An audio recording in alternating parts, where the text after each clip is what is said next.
How do you know if your plant needs to be repotted? Well, some classic signs would be the plant getting thirsty more quickly, roots out the bottom of the pot, and you may even see some roots at the top of the pot too.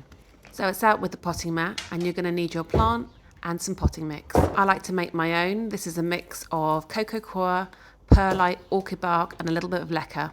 Give your plant a little squeeze to loosen the root ball, and then try to loosen the roots at the bottom of the pot so that they can pull through the drainage holes and that you don't lose too much of the root system. But don't worry if you do lose a few roots along the way. Check out the root system, and as you can see here, lots of nice tasty roots, no sign of root rot or anything like that, so we can crack on with the repotting. I grabbed my bigger pot and I'm adding a couple of inches of potting mix to the bottom of the pot. There's no reason for me to disturb the root ball, so I'm just placing my plant straight in, and then I'm going to backfill all the way around so all the roots have access to this nice fresh potting medium. I tap to settle all the soil around the root ball, and then it's time for a little bit of cleaning.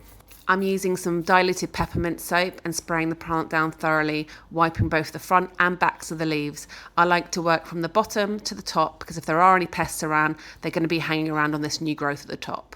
Time to place her back in a decorative pot, and then we're going to water thoroughly with some fertilised water to give her a boost of nutrients.